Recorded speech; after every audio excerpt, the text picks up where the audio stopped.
Welcome to Buddhist Insight. This video is about the power of goodness. Please listen. The power of goodness. The goodness we've been developing here, don't forget it. It's bound to bear fruit. Don't underestimate it, thinking that the little things we've been doing here won't bear much fruit. Don't underestimate it at all. There are examples from the time of the Buddha. Some of the monks and novices, after ordaining, weren't able to cut through their defilements. They were only able to thin them out a bit, so they got discouraged and disrobed.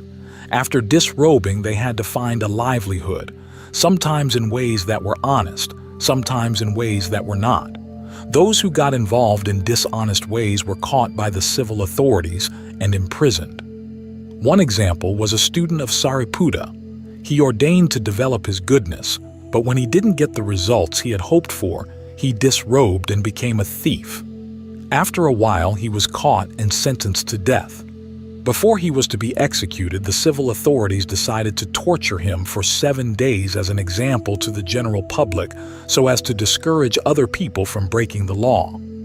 The king ordered his officials to sharpen some wood and iron spears to a superfine point, to plant them in rows, and then to have the thief sit and lie on the spear point so that they would skewer his body, causing him to be bathed in blood and to experience excruciating pain. They would do this 3 times a day, morning, noon, and evening, calling the people of the city to come and see an example of how thieves have to suffer. The plan was to have the thief tortured like this for 7 days and then to behead him. But the thief still had some good karma left over from the time he had studied with Sariputta. Sariputta had taught him to follow some of the ascetic practices and to meditate, and he had been able to develop his mind to the level of the first jhana. But the first jhana wasn't enough to withstand his defilements and cravings, which is why he had disrobed. It so happened that on the 6th day, Sariputta, through his great compassion, after all, there were times when he, in the Buddha's stead, had helped teach the populace to practice the Dhamma, used the powers of his meditation to check up on his students who were still ordained, as well as those who had disrobed to return to the lay life, to see where they were and how they were doing. Because of the goodness that the thief had developed with Sariputta, a light appeared to Sariputta in which he saw that his student was being tortured and was scheduled to be beheaded the next day. On seeing this, Sariputta contemplated the student's reserves of goodness, seeing that he still had some potential, but that it had all withered. Even so, some of the goodness he had developed was still buried there inside him. Even though defilements had enwrapped his heart, there was still some goodness there. On realizing this, Sariputta went on his alms round in the early morning to the area where his student was being tortured. His student was lying on his bed of spears as Sariputta came near. The place was thronged with people running around in excitement, some of them excited about seeing Sariputta, some of them excited about seeing the thief being tortured. It so happened that the crowd parted briefly, enough for Sariputta's student to see the edge of his teacher's robe. Sariputta spread thoughts of goodwill, which the student could feel and which served as a guarantee of his presence, but that was as close as he could get.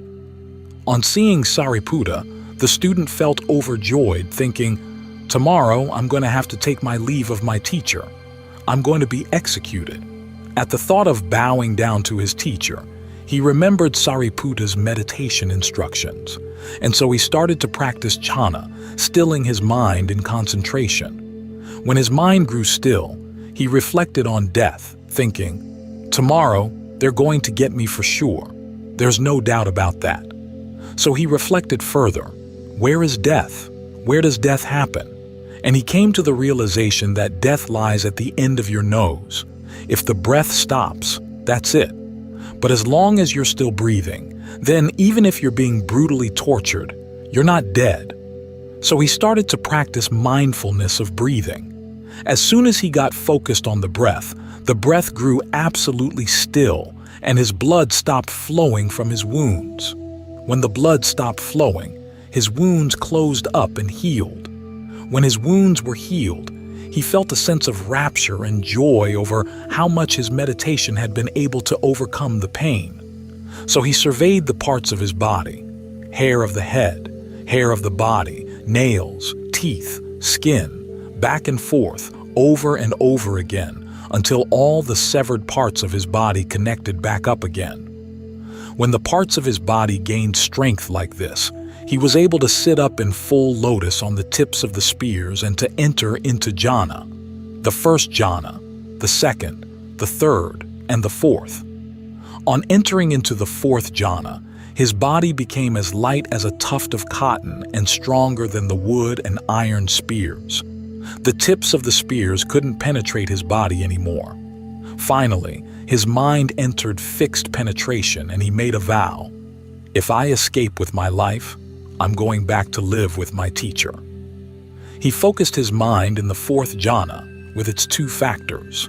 The first was singleness of preoccupation, not involved with anything at all. The thought that they were going to execute him had disappeared completely. The second factor was mindfulness, bright and dazzling, and in that light of mindfulness he was able to see his teacher. So he made another determination: I'm going to go stay with my teacher. As soon as he made this determination, his body levitated up into the air and went to where Sariputta was. After rejoining his teacher, he vowed he would never do anything evil ever again. So he practiced meditation and came out of the whole affair alive.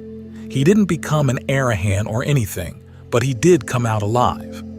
This goes to show that even though the goodness we develop doesn't meet with our expectations right away, we shouldn't underestimate it. Goodness is like fire. You shouldn't underestimate fire, for a single match can destroy an entire city. Goodness has power in just the same way. This is why the Buddha taught us not to underestimate the goodness we develop. Even though it seems to be just a tiny bit, it has the power to ward off unfortunate events, to turn heavy into light, and to keep us safe and secure. This is one point to remember. Another point is that people are like plants. Say that you plant some squash seeds in the ground. You want the seeds to grow and give you squash right away, but they can't do that. Still, the nature of what you've planted will grow bit by bit, and after a while will give you the squash you want. But if you sit there and watch it to see how much the squash plant grows in a day, an hour, a minute, to see how many centimeters the shoot will grow, can you measure it? No, of course not. But do you believe that it's growing every day? Sure. If it weren't growing, how would it get so long over time? The same holds true with however much or little goodness we develop. Even though we don't see the results right away, they're sure to come. You can't measure how much good you've done in a day, or how much goodness has resulted from your actions in a day. But if you ask whether there are results, you have to answer yes. It's like the squash plant. You can't see it growing, but you know that it grows. Even though the goodness you've been doing doesn't seem to be developing, you shouldn't underestimate it. Another point is that some people are like banana trees. The nature of banana trees is that if you cut them off at the trunk and then come back in an hour, you'll see that a new shoot has grown a whole inch from the top. In 2 or 3 days, the shoot will have grown a foot or two. Some people are like this. They get fast results, extraordinary results, and develop all kinds of abilities. For example, they can get quickly into jhana and then clearly explain what they've experienced to other people. The same thing happened in the time of the Buddha. Take Kulapantaka, for example. He had worked at developing goodness for a long time, but when he finally got the hang of the meditation, practicing with a sense of wounded pride after being scorned by his friends, he got results right away.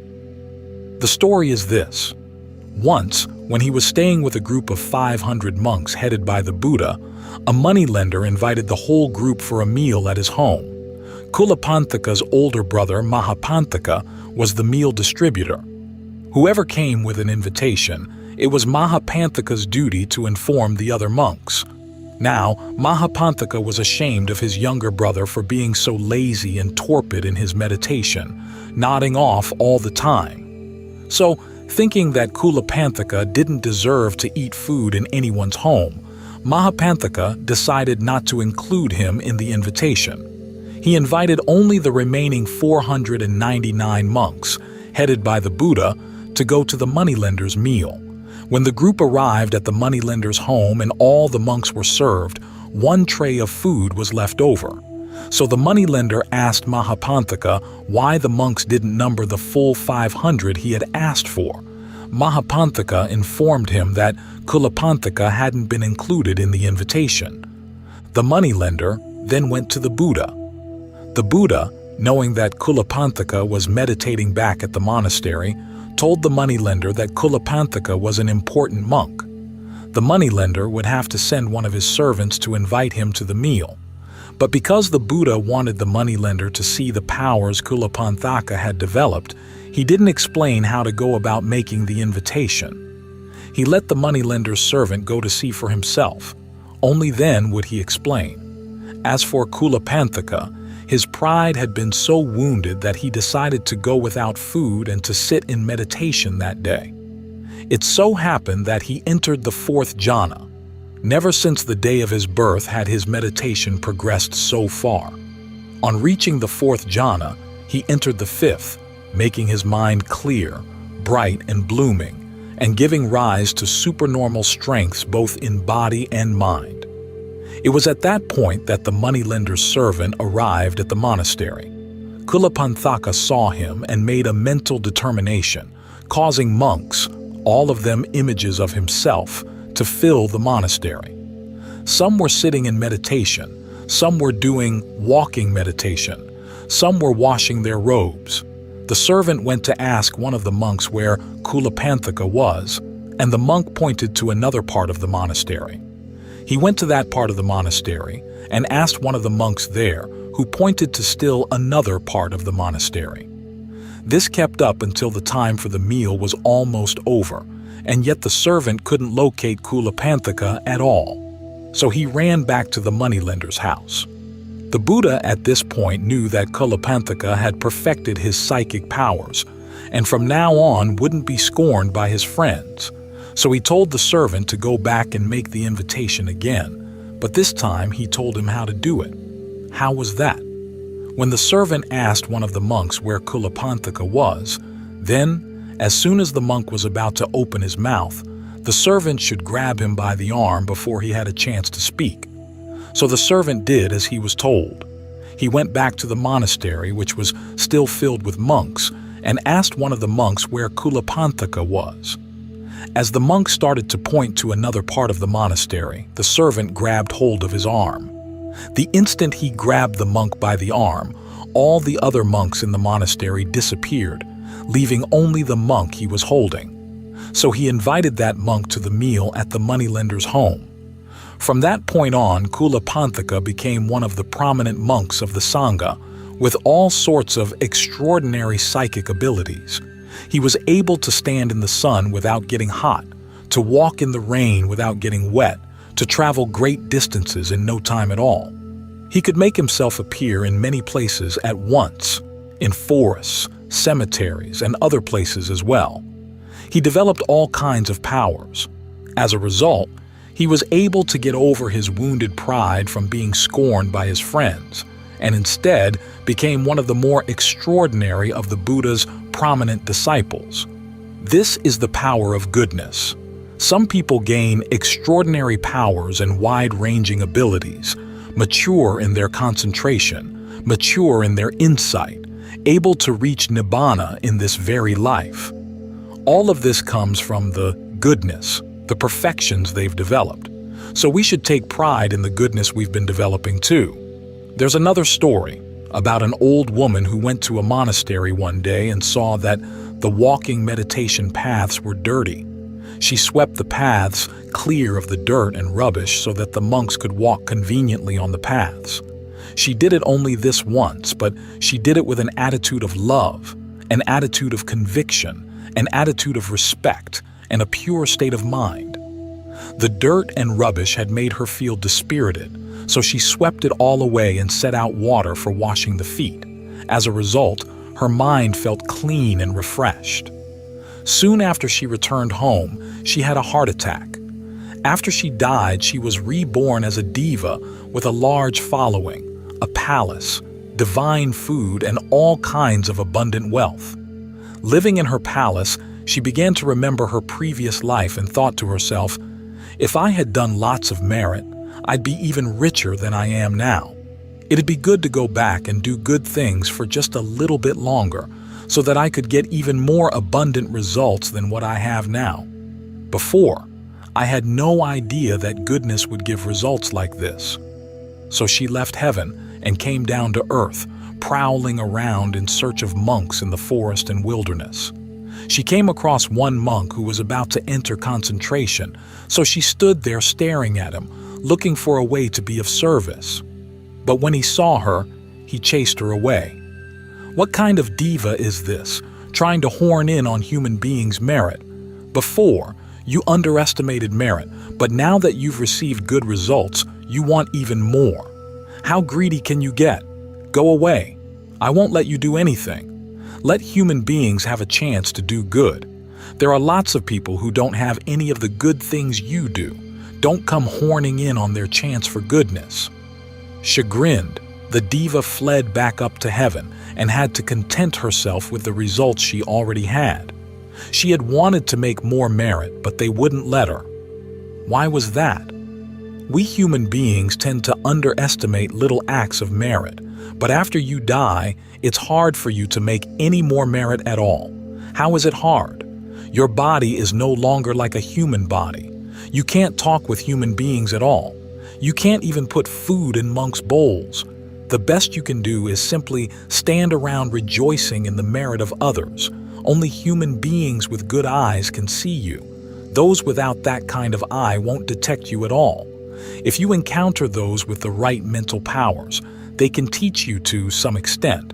But if you don't encounter that kind of person when you're a diva, you have no way of developing any more goodness. So you shouldn't underestimate the power of goodness. As long as you've got the time and the opportunity, then whenever you notice the chance to do goodness of which you're capable, you should hurry up and make the effort, trying to develop that goodness as soon as you can. If death were to come right now, what would you have left? Nothing. All you could do is wrap up the trail mix you've put aside.